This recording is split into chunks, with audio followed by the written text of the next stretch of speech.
Hello and welcome to Series 3 of The Greatest Good, a UCL Press podcast.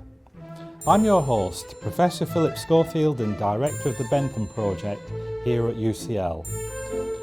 Jeremy Bentham, the 18th and 19th century philosopher, was the intellectual inspiration for the founding of University College London.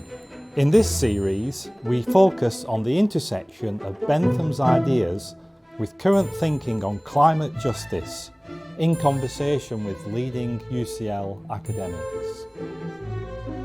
The disaster is not from nature. The disaster is us. The disaster is our decisions. The disaster is who is governing us, who has the choices. Hello, I'm Ilan Kelman, and I have the privilege of being an academic here at University College London. I'm in two departments. First, at the Department of Risk and Disaster Reduction. Second, at the Institute for Global Health, which means that I have the opportunity to connect anything related to disasters and health. Some of the bridges we use are climate change, migration, diplomacy, and inclusivity. It really is thinking broadly about what do we mean by health, physical health, mental health, community health, public health, also what we're doing to the environment more widely regarding health of the planet. But also we then start querying, well, what do we mean by disaster? Does it have to be many affected? Or could it be simply a tragedy within a family which becomes disastrous? Are we talking about our overconsumption as a species? Or at least overconsumption by a tiny minority of our species, which hurts everyone, as a disaster? One question which often arises is air pollution.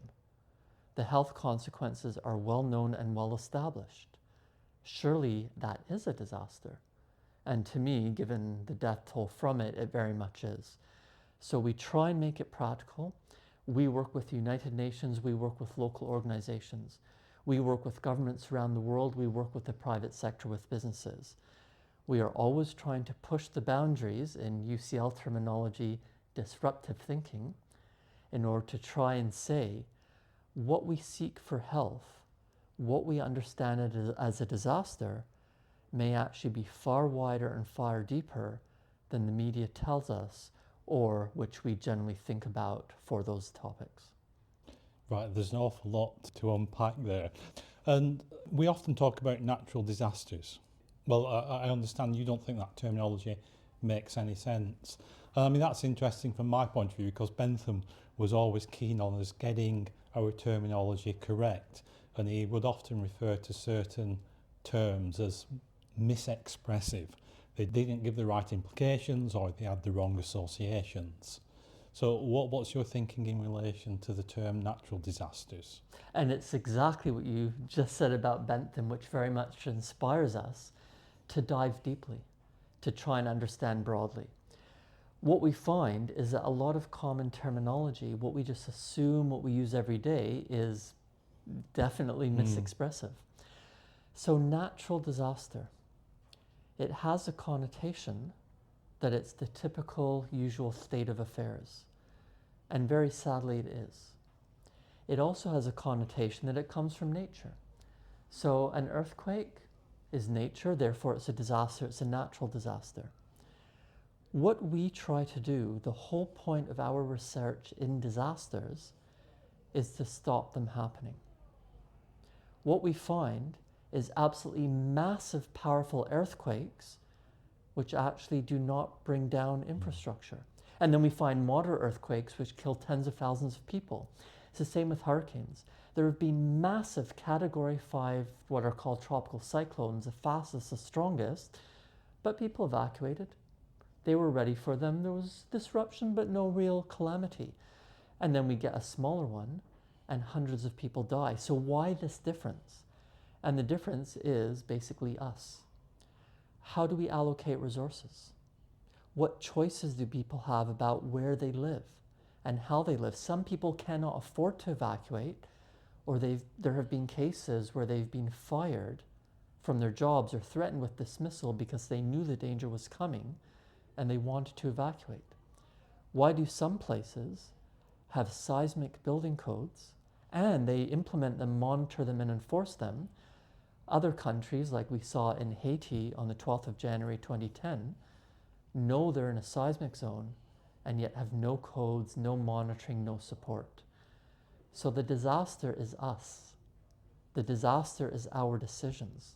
The disaster is who is governing us, who has the choices, where is the political power, what happens to discrimination and oppression, which means the disaster is not from nature, and the disaster should not be the natural state of affairs. So it's not about thinking there are no natural disasters. It is not about believing there are no natural disasters. It is the scientific basis that the term natural disaster is misexpressive, is a misnomer, because we could and should stop disasters from happening. Yeah, I mean, Bentham actually had a lot to say about the term natural itself and how it comes loaded with different meanings, and again, many of them confused and confusing. And he, for instance, was very critical of the idea of what we then call natural rights, because he thought rights were the product of law. They were something positive, they were something that humans had created, and they were not something that was perhaps God-given or just simply existed. Then there's another meaning of natural, which means, you know, the physical universe, what that does. And another meaning of natural, which meant, well, this is what normally happens. And the problems arose when you started to apply some sort of value to the idea of oh, this is what most people do, therefore it's right. So he had a whole range of problems with the term nature. But he also used it himself with his most famous work, An Introduction to the Principles of Morals and Legislation. Begins, nature has placed us under the two sovereign masses of pleasure and pain. And there he was referring to the basic human condition, that we all desire pleasure and want to avoid pain as much as possible. But what terminology do you think we should use instead of natural disaster? Disaster. Just disaster. They're all disasters. Yeah. What about Bentham? What did he say about disasters or natural disasters? I don't know. Well, we need to look into that. I don't know if he talked about natural disasters very much. I mean, the most famous one, I suppose, at the time was the disaster at Lisbon, when many people lost their lives because of the earthquake. So 1st November 1755. Yes, yeah. The earthquake followed by the tsunami. Yeah. That happened on All Saints' Day, so the religious aspect, and in fact, two European philosophers, Rousseau and Voltaire, exchanged letters about it. And so far, this is the earliest that we've traced the idea definitively that perhaps disasters are not natural in that exchange of letters. What we are missing is we have a few possibilities of centuries earlier within European philosophy of people questioning it. We do have to corroborate it. And of course, there was a lot more philosophy to humanity than simply the Europeans. So there's a whole vast area where we need researchers. What did the Khmer civilization think of disasters? What about the Incas, the Mayans, the many indigenous African cultures, the Maori, the Australian Aboriginals?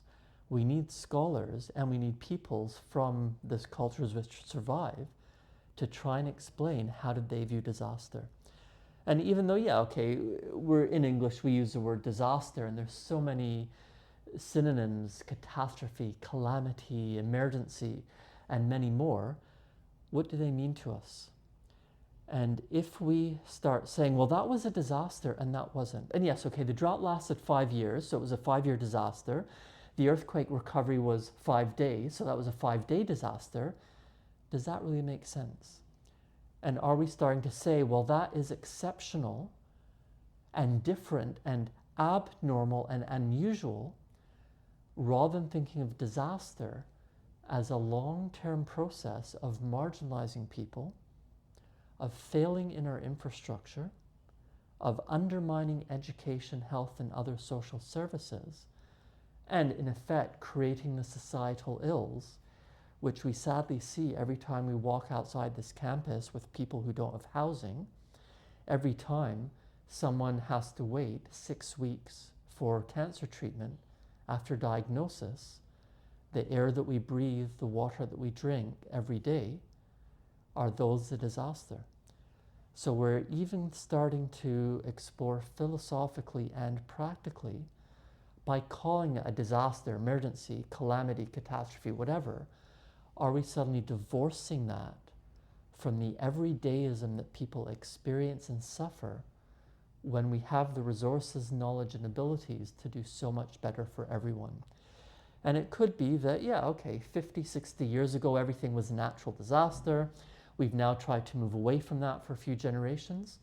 Maybe we should be much more quick, maybe we should be much quicker in terms of even not referring to disaster and just trying to do better for society, which of course includes my health work, but includes simply how we treat people, how we treat the environment, how we live together, and the baseline problems of society, such as the rich-poor gap, the inequities, the inequalities, the sexism, the racism, the other forms of discrimination, oppression, and marginalization. If we solve these, by definition, we solve what we're calling disasters. Yeah, you make me feel not so bad about not having a response to your question about Bentham, given that it sounds like it's a more general philosophical, or something else that historians or intellectual historians or historians of philosophy have not looked into. But I shall certainly be on the lookout now. No, let us know. We'd be delighted to collaborate on this. Yeah. But I mean, the underlying problem that you've identified is inequality. So, what we think of as rich countries can deal very well with a disaster, whereas poor countries fail, or through any fault of their own, but they just don't have the resources to deal effectively with them. It depends. The UK is generally seen as a rich country. I don't think that our response to COVID-19 was a world-renowned approach to dealing with the disaster. Yeah. When there is another major tsunami off the UK coast, we are going to see how ill-prepared we are for that situation. We often talk about the US as being the richest, most powerful country and a world leader, yet they have a long history of continuing calamities. Of course, people see the headlines of the recent fires around Los Angeles earlier this year. We talked about Hurricane Katrina in 2005, but of course, let's go back to COVID-19. Let's go to the fact that numerous weather forecasters and people involved in tsunami warning were recently fired in the US. What is that going to mean for the possibility of disasters in that country? Conversely, Bangladesh, which is by no means a country we want to support as a model of governing and of supporting their own people, has reduced cyclone deaths by orders of magnitude. So in 1970, just before the country had its independence, around 500,000 people died in a cyclone. In 1991, the cyclone death toll from one was 143,000. In the past 5 years, a handful of cyclones have ripped through Bangladesh, and the death toll has been perhaps dozens or maybe a few hundred. Still a disaster, a couple of hundred, a few dozen deaths is simply unacceptable. It is far better than tens, hundreds of thousands. So Bangladesh has done well. So what did they do to make the difference? They decided that disasters are not natural. They educated the population. They built a system of monitoring, warning, evacuation, and sheltering. They created shelters in schools and in community centers so the population felt comfortable about evacuating. They were familiar places and places associated with positive aspects of society.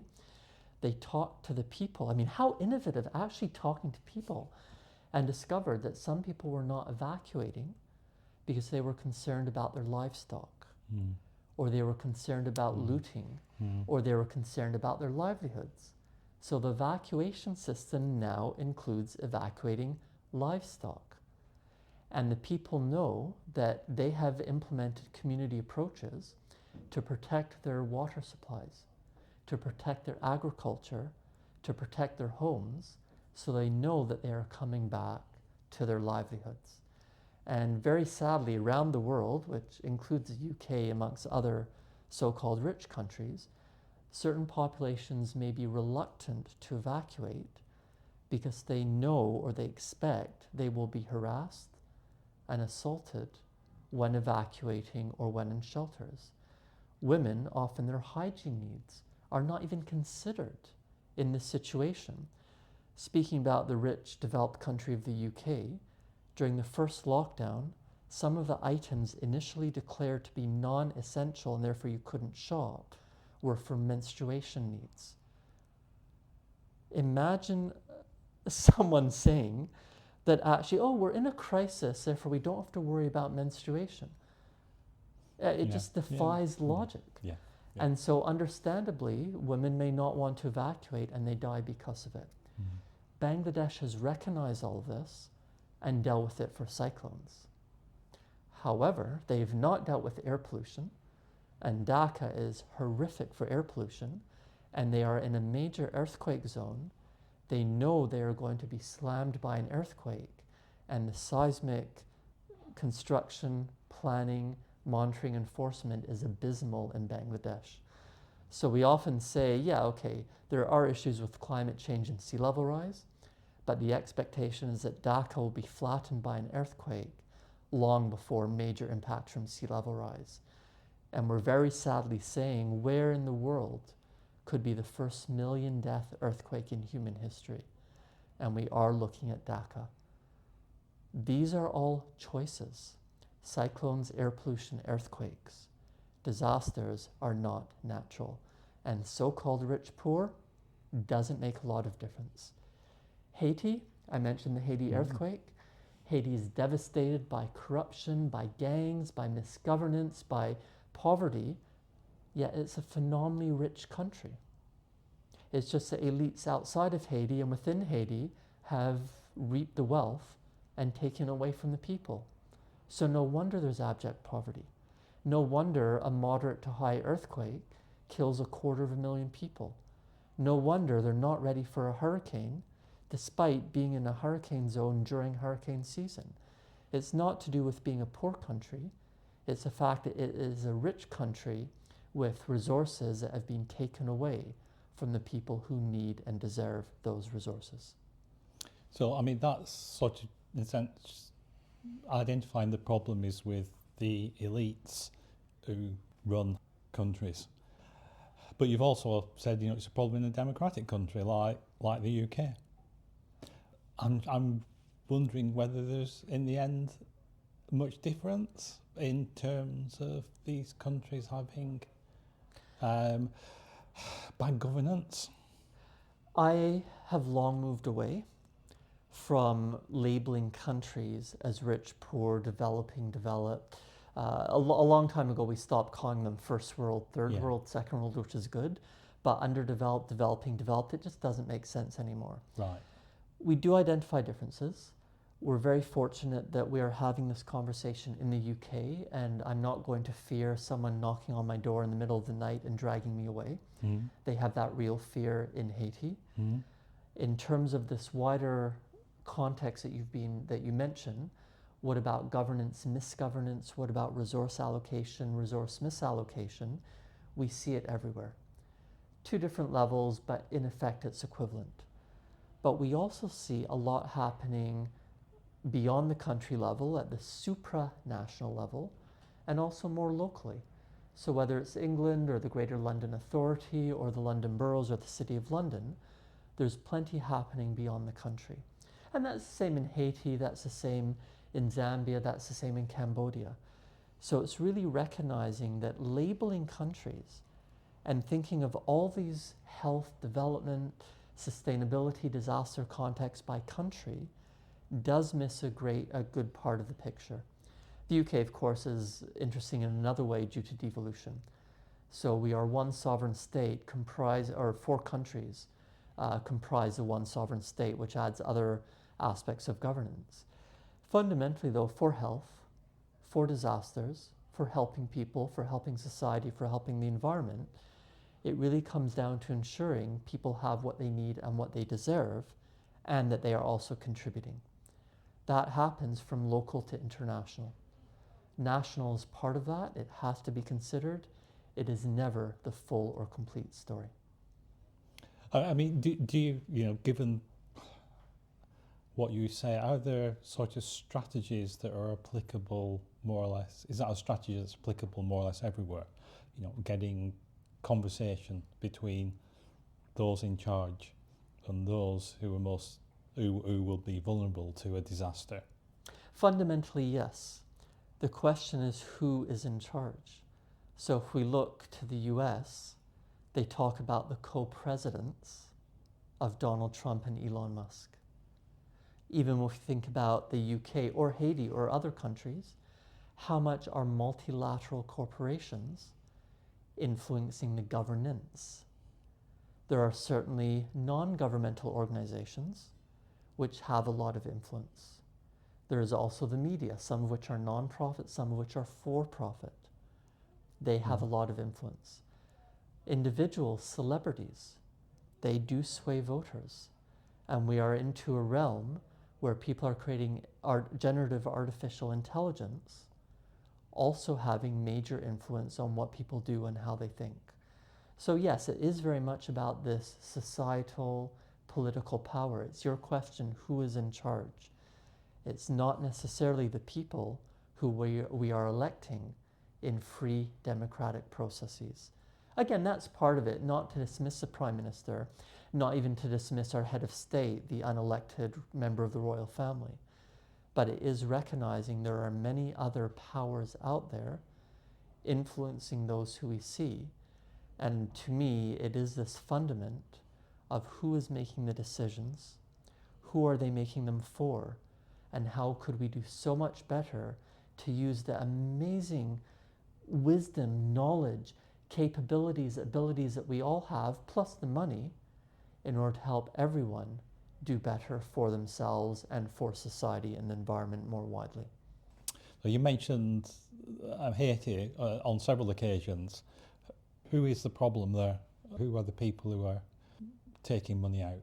So it started 2 centuries ago. In the late 18th century, the slaves in Haiti revolted and sought independence. They won that independence in the early 19th century. But the major colonial powers at the time, France and the US, said, how dare these people, these ex-slaves, how dare they assert their independence and separate themselves from us? So France and the US exacted reparations, which took decades to pay back and effectively stopped Haiti from rebuilding a country based on its own wealth. In the 20th century, Haiti was led for the most part by 2 totalitarian dictators, Papa Doc Duvalier and Baby Doc Duvalier, effectively again supported by France and the US. Not entirely, they fell in, they fell out, but in essence, had the world powers decided that they wanted a democratic, free, rich Haiti, they could have let that happen, and they made an active choice not to. The Haitian people, understandably, were fed up with this. So they revolted in 1986 and overthrew Baby Doc Duvalier, which has led to the decades of violence and corruption and misgovernance since then. Haiti did become relatively stable. At some point had reasonably or comparatively free democratic elections. They elected Jean-Bertrand Aristide. The US then, quote, extracted, unquote, him, which again sent Haiti into a level of turmoil. Eventually in 2004, the United Nations more or less stepped in to govern the country. You cannot rebuild a country in 6 years, so the earthquake struck and set back Haiti decades. So it's a combination of local elites, like the Duvaliers, like the militia which they set up called the Tonton Macoute, who terrorize a population, all supported by external elites for their own interests. And Haiti is in the state it is in today simply because the few with power decided to oppress the many who do not have power. Right, thank you. But you mentioned something a little bit earlier, which I thought was interesting, was about a very small number of people taking lots of resources. And I mean, this is a little bit off the point, but we can imagine a community, let's say New South Wales, when the British first sent prisoners there. And it was possible a scenario could have existed where they thought it was going to be 6 months before the next ship came with food. And they only had 3 months of food left for the population. So for half of them to survive, for the whole 6 months, you would kill half of them. And so at least half would survive. And on the sort of a Benthamite utilitarian calculation, that would be the appropriate thing to do. Thinking about the sort of the situation the world's in, and if we're thinking, well, maybe there are too many people, then we have to get rid of some. Then who should we get rid of? Well, it's those who consume the most resources. So the multimillionaires, the people who drive SUVs around the streets of London, gas guzzling or petrol guzzling machines.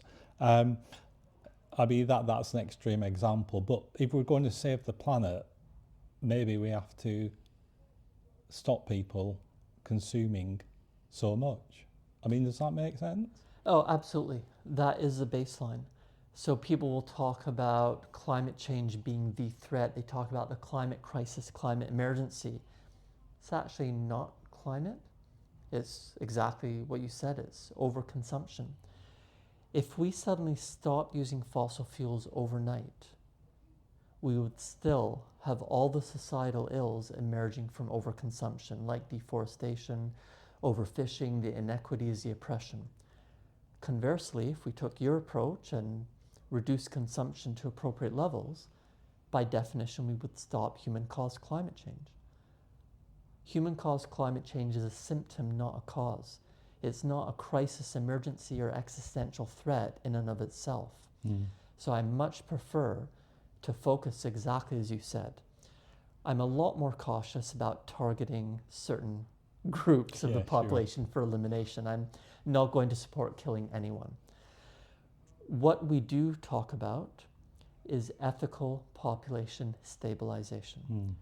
It is not population control. We are not interested in the failed experiment of China with 1 child per family. We are not interested in telling people what to do with their reproductive abilities. We are interested in having a stable, sustainable population achieved in an ethical manner. Could you say a bit more how you would do that? Absolutely. But within the subtext of that, it's not just population numbers, it is consumption per person. So it's also ethical levels of consumption per person. How do we do that? We are doing it. The rate of global population increase, that rate is actually declining. So we're moving towards stable population numbers. Not fast enough, we could do better. What we do find is, as always, it's complicated. Yet the more equity that we provide people, which means educating girls and educating boys, the more open we are about reproduction, sex, sexuality, and relationships, the more options and choices people have regarding their bodies, men and women, we find the later in life people choose to have kids and the fewer kids they have. So it's creating an appropriate way for people to have choices, and we are moving towards ethical population stabilization. So we're not going to tell an adult that they cannot have a child at 19. If they make that choice, that's fine. But if they want to wait to 35 or 40, then that's fine too. Also, the more we improve our health systems, the fewer babies die in childbirth and the fewer mothers who die in childbirth. The more we vaccinate, the more kids survive their childhood. So there's much less incentive to have 10 kids on the hope that 2 survive, and then you end up with 6 surviving, but you wanted 2. Again, it's what we should be doing anyway, supporting gender equity, giving women and men control over their reproduction, educating children and having good healthcare systems. That's what we need anyway, and then we actually end up with people making choices to have kids later in life and to have fewer children. Reducing consumption is harder.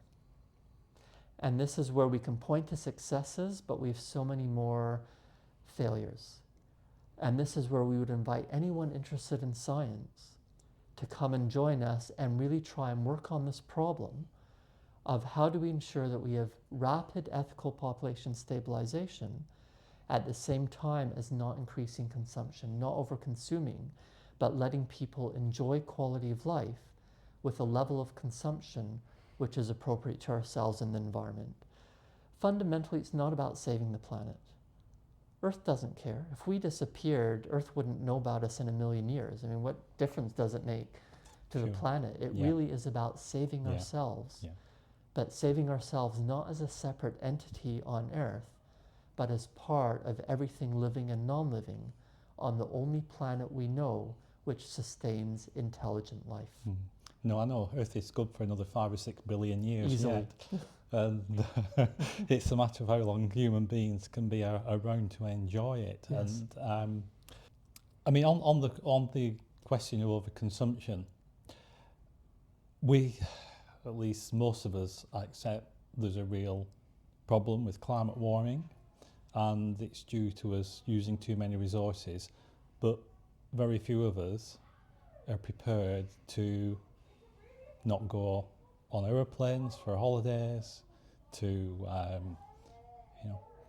cut down on car travel or whatever it is that is most problematic. So there's a sort of I think maybe a gap in people's thinking between, even if they recognise the main problem, not being prepared to do enough themselves to do their bit. I mean, do you think, how do you get people to, how do we get people to consume less? So this is always a balance, and it's a balance between individual choice and providing those individual choices while also recognizing so much is structural. I fully understand why some people have a private vehicle in London. I don't. I actually do not have a driver's license, but I am privileged in being able to work my lifestyle around not having a car. We have world-class public transportation in London, and that is a phenomenally controversial statement. No, I use the buses and trains all the time, and tubes, and you go outside of London and the difference is quite staggering. It is still not good enough in London for some proportion of the population who, for perfectly legitimate reasons, need that private vehicle. How do we reduce their consumption for their private vehicle? Provide even better public transportation. And perhaps it means, and again a controversial statement, we somehow have to raise and allocate taxes to make the public transport far more affordable. For me, it's not a big issue because I have that privilege. For others, it makes a difference if they're using their Oyster card during peak periods or non-peak periods. And the tragedy is that so many of the population have to think about, is it peak period or non-peak period for affordability, rather than the tragedy being people using their private vehicles per se. So we do have all these possible options for supporting individual choices, provided we make these systemic political structural changes. And that's where we do see some examples of successes. To some degree, public transport in London, despite all the problems, despite some of the exclusionary aspects, we see many other cities and even countries doing better. Luxembourg has free public transportation. It is remarkably underused, despite it being clean, reliable, comparatively safe, and comparatively frequent. There's an international movement called transition towns, which tries to localize as much as possible regarding transportation, food, health, and other services. They show what could be achieved. It is harder in larger cities, but yet we walk around London and we see community gardens. There's also something called guerrilla gardening. Not gorillas in the animal, gorilla is being a bit subversive, where people take over land which appears to be abandoned. It's not necessarily clear who owns it. It may or may not be commons. It's being disused. They plant fruit and vegetables. Guerrilla gardening. There are so many local examples like that, sometimes scaling up to the national level, which show what we can and should achieve if we choose to go about it. When we're talking about the long term, again, about giving people choices, about having equity, about what can we create for a society which seeks ethical population stabilization. Again, the UK is criticized for education in many ways, and understandably. Conversely, to a large extent, girls are doing better than boys in school. That's not good for the boys because we have a gender inequity, but it shows what we can achieve for girls. And they're going to be our future business leaders, our future government leaders, our future university professors, hopefully, and many more. So we do not have to marginalize on the basis of sex or of gender. Again, we have to be so careful that the boys are falling behind, and we have to deal with that. But as a success, it shows what we can do for the long term. Many places have local currencies. So rather than using the national currency, which then goes into the central banking system, and we're supporting the worldwide financial approaches, which to a large degree fuel the inequities, it's buying local with a local currency, supporting local businesses rather than the chains or the multinationals, and ensuring that that scales up and gives people an incentive to be part of the community and to contribute to the community. Another example of a success. One person in a small city in southern Colorado decided that high school kids should be taught physical first aid. Implemented a program called CERT, which was basically about emergency response for teens. And number one, she started tracking how many lives the teens saved, simply by teaching them physical first aid in secondary school, and discovered that what she could record was about 1 life per year saved by a teen who'd been trained. Second is that the ethos of saying, oh, I can and should help people. I need the skills, I need the confidence I've been given them, that I can help someone in the street, suddenly started to have a rippling effect of the teens saying, oh, I should pick up litter. Oh, I know my elderly neighbor down the street is actually on their own and needs help shopping, let me do that. So suddenly, they knew the compression to breath ratio for someone in cardiac arrest, and they had a sense of civic responsibility in terms of helping their community. Scalable, ripple effect, giving our youth a means to think about the wider society and to help others. And imagine now what those teens are doing as adults when they're thinking about their own location right up to their country and the world. A definite success story we should imitate elsewhere.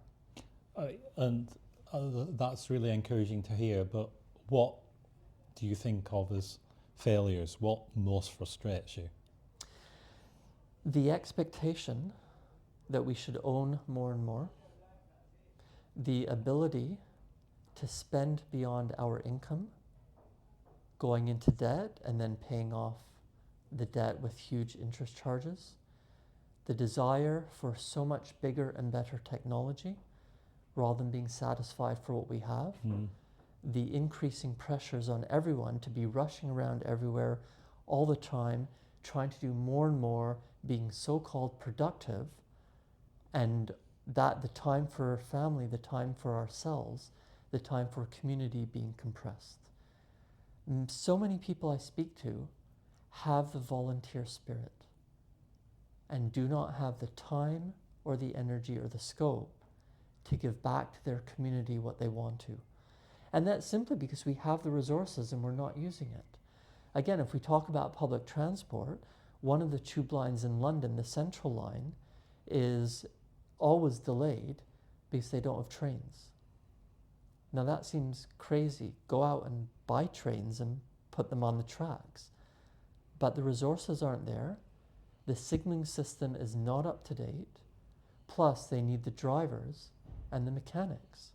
So despite all the good things about Transport for London, anyone using that one line gets frustrated and has trouble simply because money is going to billionaires rather than to buying more trains and upgrading the signaling system. That is so frustrating. That is a complete systemic failure which no individual, not even the Mayor of London, can actually resolve. So yes, we can go on and on about the failures, on and on about the negative examples. That's not particularly inspiring. We prefer to say, well, what can we do within our constraints?